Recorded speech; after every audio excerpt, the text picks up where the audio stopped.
Сайн байцгаана уу хүүхдүүдээ. Бүгдээрээ өнөөдөр харьцаа болон пропорц гэдэг бүлэг сэдвийг үргэлжлүүлэн мэдлэгээ баталгаажуулж үзэх нэ. За дэлгэцэнд юуны зураг байна хүүхдүүдээ? 3 охин, 4 хөвгүүний зураг байна. За тэгвэл өнөөдрийн хичээлтэй холбогдуулаад бид нар охид хөвгүүдийн тооны харьцааг энгийн бутархайгаар яаж илэрхийлэх вэ хүүхдүүдээ? Энгийн бутархайгаар яаж илэрхийлэх вэ? Тэмдэглэл яаж тэмдэглэх вэ? 4-ний 3 гэж тэмдэглэнэ. За тэгвэл охид хөвгүүдийн тооны харьцааг харьцаа хэлбэрээр тэмдэглэл бид нар яаж тэмдэглэх вэ? 3-ыг харьцах нь 4 гэж тэмдэглэнэ.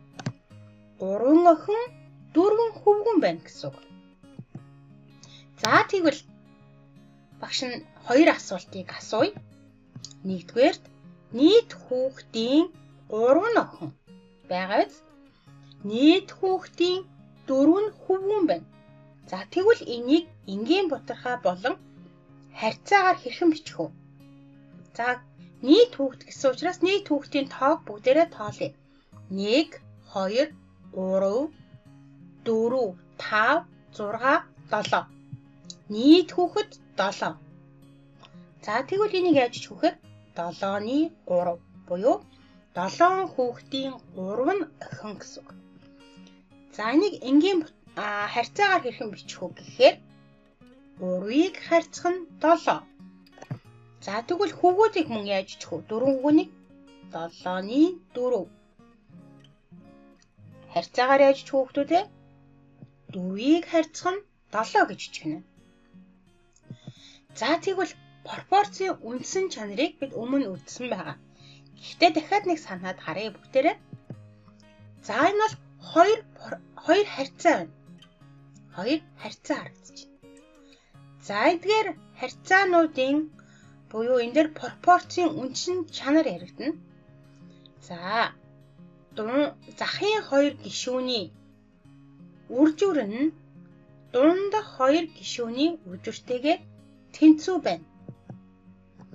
Б-г үржих нь С, А-г үржих нь Д-тэй тэнцүү байна гэсэн үндсэн пропорцийн чанар байна. За бүгдээрээ энийг мэдж байгаа байх. Мэдгүй байгаа бол тэмдэглэж аваарай. За тэгвэл пропорцийн үндсэн чанар нь мөн адил. За энгийн бутархай дээр адилхан хэрэгждэг. Бид нар өмнө нь үзсэн шүү дээ. Яаж энгийн бутархайгаар яаж илэрхийлэх вэ гэд яг энтэй адилхан. За тэгвэл АД-гийн үржүүр нь БЦ-гийн үржүүртэйгээ тэнцүү гэдэг. Бид нар энийг одоо өмнөх ангиудаас бодлогон дээрээ авч ашиглаж исэн. За юутай адилхан харагдаж байна хүүхдүүдээ? Эрвээхээтэй адилхан харагдаж байна. Пропорц гэвэл бид нар эрвээхийг санах хэрэгтэй. Яг л эрвээхээ шиг эсрэг талаар нь эсрэг эсрэгээр нь хооронд нь үржүүлнэ гэж санаарай хүүхдүүдээ. За тэгвэл хамтдаа нэг бодлого бодцгоё. За өгсөн анхны харьцаа 3 охин 4 хүүхэн байгаа. 3-ыг харьцах нь 4 гэсэн харьцаатай. Тэгвэл 1, 2, 3, 4, 5, 6. 6 охин байвал энэ анхны харьцаа алдагдахгүйгээр хэдэн хөвгүүн байх боломжтой вэ хүүхдүүдээ? За дотроо багц зэрэг бодъё. Хэдэн хөвгүүн байх боломжтой.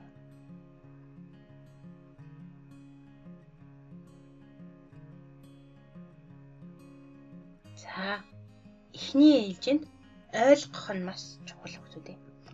За тэгвэл зарим хүүхдүүд нь шууд бодоод гаргацсан баг. Та нарынхтай 8 хөвгүүн гэж хариу гарсан таарсан хүүхдүүдээ. За таарсан бол бас дахиад арайхан бодож амжаагүй байгаа хүүхдүүдтэй бүгдээрээ хамтдаа бодцгоё. За өгсөн анхны харьцаа бол 3 охин 4 хүүхэн байгаа тийм ээ. Харьцаа алдагдахгүйгээр одоо 6 охин байвал 8 хүүхэн гэж гарсан. Яаж бодсон юм? Яаж энэ бодлогыг ботсон бэ гэхээр 3-ыг харьцах нь 4 анхны харьцаа нь тэнцүү 6 охин гэд өгцөн. Тэгвэл хэдэн хөвгүүн байх вэ? За одоо энэ дээр пропорцийн үндсэн чанар. Дундах 2 гишүүний үрживэр нь захын 2 гишүүний үржиртэйгээр тэнцүү гэдэг пропорцийн үндсэн чанар байгаа. За тэгэхээр 4-ийг үржих нь 6 тэнцүү, 3-ыг үржих нь мэддэхгүй байгаа тоо гэсэн үг. За тэгвэл дараагийн алхам 20 мэдээч 4-ийг 4 6 24 тэнцүү, 3-ыг үржих нь мэддэхгүй байгаа тоо. 3-ыг хэдээр үржүүлээд 24 гарах вэ гэдэг үү? За мэдээж энийг бодохын тулд бид нар үржүүр учраас тэнцүүгийн эсрэг талд гаргахдаа хувааж алдаг. Тэнцүү 8. Ингээд 8 хөвгүүн байна гэж харна. Энэ дээр пропорцийн үндсэн чанарыг ашиглаж чинь гэсэн үг. За дараагийнх нь 9 охин байлаа. За тэгвэл энэ пропорцийн үндсэн чанар алдагдахгүйгээр хэдэн хөвгүүн байх вэ? За жоохон бодъё.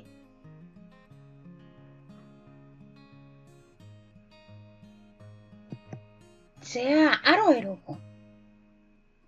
За энийг шууд бодсон хөвгтэй нэ хөвгтүүд ээ. За тэгвэл бүгдээрээ яаж бодсныг харъя. За 3-ыг харьцах нь 4 гэдэг бол 4-ний 3 гэсэн үг. Тийм биз? 4-ний 3 гэсэн үг. За 9-ийг харьцах нь ямар нэгэн хөвгүүдийн тоог бид нар энэ чинь олгож байгаа. 9-ийг харьцах нь тэр тоо. Тэнцүү 9-ний x гэсэн үг. За тэгвэл 4-ний 3 тэнцүү 9-ний x гэж бид нар тэмдэглэж болно. X-ний 9 гэж тэмдэглэж болно. Бичиж болно. За эрвээхээ барьлаа санаараа хөвгтүүдээ. Эрвээхээ. Нэг далавчин нөгөө далавчин. За тэгвэл 3-ыг үржих нь x тэнцүү, 4-ыг үржих нь 9 гэсэн үг. Тийм биз? За энэ тэгштгэл байна. Бид нар энийг бодож чадна. 3-ыг үржих нь x тэнцүү, 4-ийн 36 болно. За тэгвэл 3-ыг хэдээр үржүүлвэл 36 юм. Эсвэл энэ x-ийг олохын тулд би энэ үржүүрийг 3-ыг тэнцүүгийн эсрэг талд хуваах үйлдэлээр гаргаж болно. Тийм биз? 3-ны 36. X тэнцүү 12. За тэгвэл 3 ба 4-ийн харьцааг алдагдуулахгүйгээр 9 ба 12 хөвгүүн байж болох нэ гэсэн. За тэгвэл бүр ихслээ 12. Тэгвэл хэдэн хөвгүүн байх вэ? 12. За бичлэгээ төр зогсоож болно. Хариултуудыг бас хоорондоо ширээгээр хөвгтүүдээ бас асуугаад мэтгэлцэж болно. За явууллаа. 16 хөвгүүн. За яаж утсан бэ? 2 аргаар бид бодож болно. Тийм ээ хөвгтүүд ээ? За харъя. 3-ыг харьцах нь 4 тэнцүү 12-ыг 3-ыг харьцах нь 4 тэнцүү 12-ыг харьцах нь x. За захын гишүүдийн үржүүр нь дундх гишүүдийн үржүүртэй тэнцүү гэдгийг авч үзээд 3x тэнцүү 48. За x тэнцүү 48-ыг хуваах нь 3 буюу 3-48 x тэнцүү 16 хөвгүүн. За энгийн бодрогаагаар бичиж адилхан хөвгтүүд ээ. 3x тэнцүү 48 яг арайхан үйлдэл адилхан. Тэгэхээр энэ хоёр хэлбэрийн алинд нь ч бичигдсэн нөхдөд олох боломжтой болж байна гэсэн. За пропорцийн үндсэн чанараа эргээгээд нэг харъя.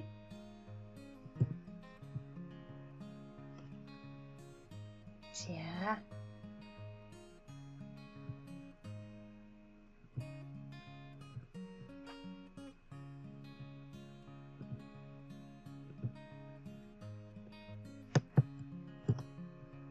хинч болохгүй болохоор яа гэм бол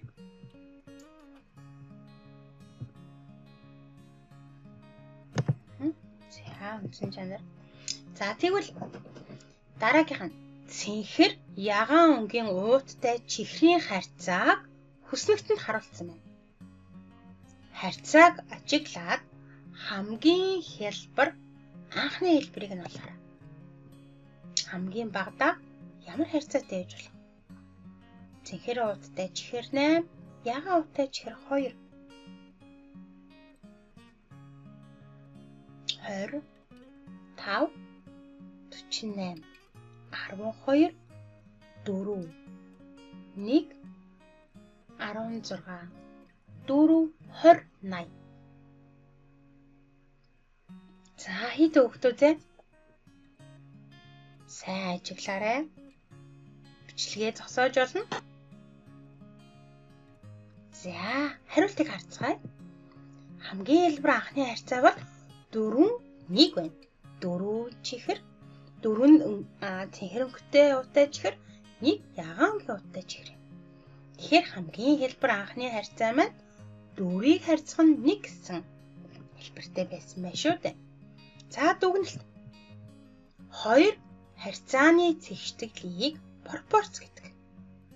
2 харьцааны тэгшдэглийг пропорц гэдэг хүүхдүүд. За эргээгээд харъя багш нь харуулъя. 2 харьцаа. 3-ыг харьцах нь 4, тэнцүү 12-ыг харьцах нь x. Энэ бол 2 харьцааны тэгшдэглийг пропорц гэдэг. Энэ бол нэг харьцаа, 2 харьцаа. Тэгвэл 2 харьцааны тэгшдэглийг пропорц гэдэг байна. Пропорц гэдэг байна.